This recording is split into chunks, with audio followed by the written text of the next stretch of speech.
to Jacket Talk on LEB TV.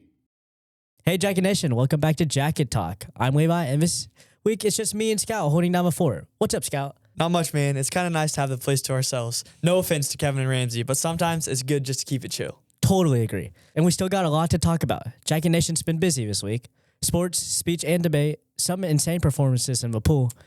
Where do we even start? Let's kick it off with basketball. The boys had some tough road games at Willard and Webb City and a couple minor setbacks, but they're definitely building for the district playoffs. Yeah, and honestly, road trips can be rough. You know how it is. Long bus rides, unfamiliar gyms. But this team's got heart, and I think we're going to peak at the right time. And speaking of bouncing back, the girls' basketball team is playing an Osage tournament. They lost in the opening round, but I'm confident they'll turn it around. This team doesn't quit. All right, let's talk about a team that's just crushing it. Girls wrestling. They dominated in the Willard tournament, and we got to give a big shout out to Jessica Joyner and Sophia Quinn. Tournament champs in their weight classes. That's huge. Those girls are putting in the work, and it's paying off. Love seeing that kind of dedication. And speaking of dedication, let's dive into the pool. The Lady Jackets swimming team had an incredible night at the Carthage Invite. First place in the 200 medley relay wins from Missy Mizell and Lucy Huff, and some strong finishes with Evelyn Martin and Camila Windsor. This team is locked in, and state's just around the corner. All right, shifting gears a bit. Let's talk about speech and debate. These students are out here competing in one of the toughest tournaments in the state, the Liberty Classic, and they're bringing home hardware. For real. Shout out to Cora Tapp, Lily Carlson, Jenna Massey, and Blake Shellhorn for replacing. This team's making waves, and we're proud of every single one of them. Also, let's not forget our jacket of the week, Mason Huber. Congrats, Mason. We're about to debut something pretty cool. Drum roll, please. Nope. Okay. We're introducing a new segment called The Extra Mile. It's a sports mini documentary highlighting student athletes who go above and beyond. Our first episode features Carter Singh. He's a world-class weightlifter who's heading to a world championship. The piece is produced by Suino Visuals, and trust me, you're going to want to see it. Let's roll it. Well, actually, literally day one, we kind of realized that Carter may be a little bit different when it comes to the barbell stuff. I'll never forget day one, my guy who's helping me train, Dale, he kind of came over to me and he's like, hey, he's ready to go.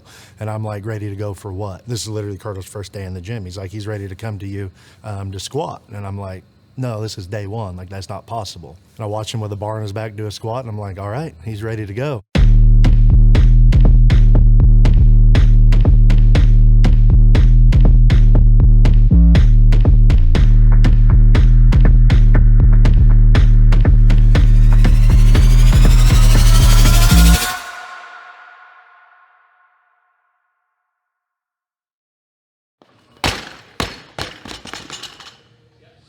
I'm Carter Singh. I'm a 16-year-old Olympic weightlifter, and I've been lifting since I was 12 years old.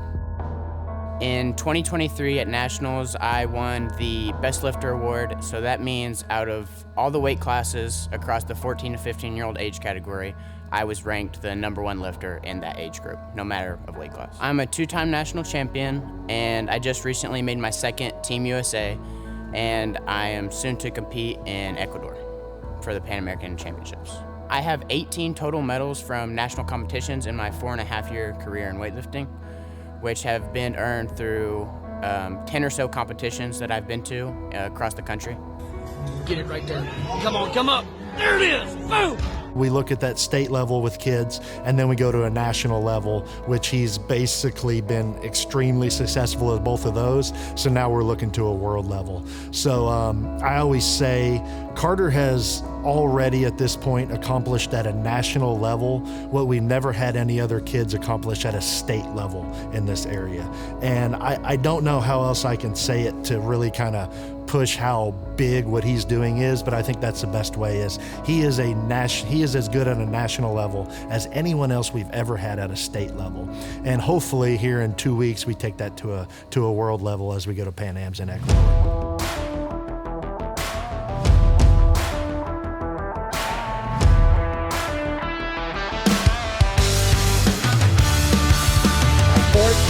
Give me a breath and then go. Front foot. Not my force, force.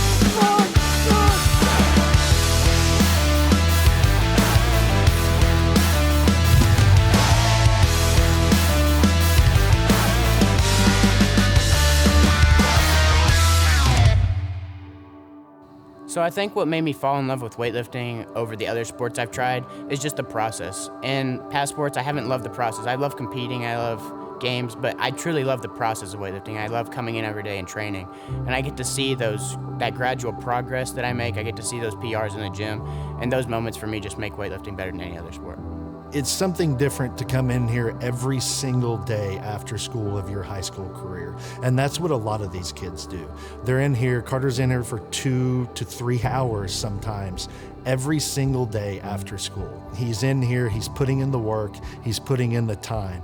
And the big thing on that is I have a lot of younger kids that come in, a lot of 9, 10, 11, 12-year-olds. And to have that role model in my gym is something that I think a lot of gyms and a lot of training facilities lack. They get to see A, the type of athlete he is, B, the type of worker he is, that he shows up every day, he takes his training serious, he gets all his reps in, he does exactly what he's supposed to do. And then C, away from the gym, he's a positive role model for these kids, that he's doing the right things. Coach Blasmar always used to say, make mama proud. And I think that, every single day, Carter is making his mama proud. What he does, just not even in here, but just being a good person. And I think for me, that's probably that's the best thing that I see of Carter, is that he is as positive a role model for every single kid that wants to, whether they play a sport or they do a barbell sport, that he's someone they can actually look up to, and he's not going to let them down. And I think he knows that too. For lifters coming up, what I would say is just look at the end goal. Don't look at what you want right now. Look at where you want to be, and you have to be willing to put in that work if you want to be in that spot. What I think makes me good at weightlifting is just that dedication to come into the gym and train when it might be hard, I might not want to, but I might have to come in alone, but I still do it just because I know the end result I want and I know it's going to be worth it.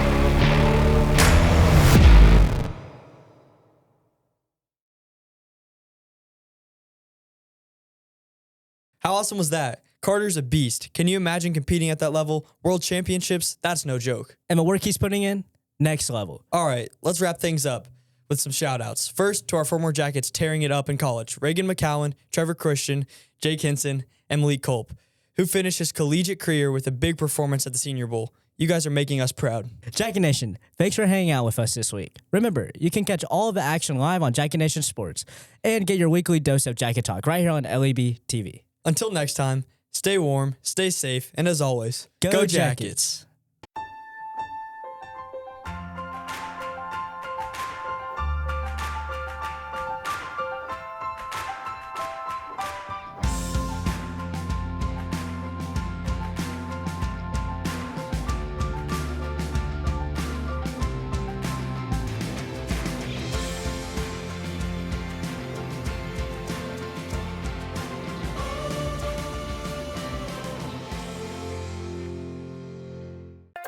How much has your bank paid you?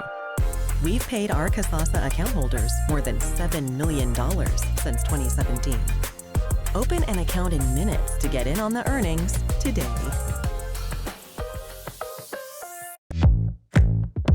My name is Jaysha Connor, owner and nurse practitioner here at Ginger Wellness. I believe that sometimes healthcare does too much, and I believe that's where wellness centers can really bridge that gap and really give people some confidence in natural ways, healthier ways, to really improve quality of life and to get healthy.